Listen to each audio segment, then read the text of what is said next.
Akter Juthi, Bangladesh international mediation society বিএমসির পক্ষ থেকে সকলকে জানাই আন্তরিক অভিনন্দন এবং শুভেচ্ছা।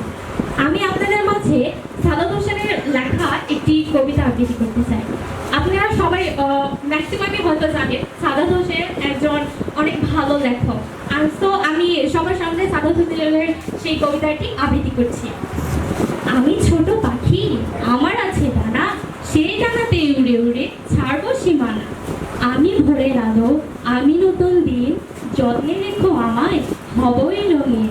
আমি ছোট নদী, আমি সবুজ বন, আমার বুকে ফুটবে জানো ফুলের মতো মন।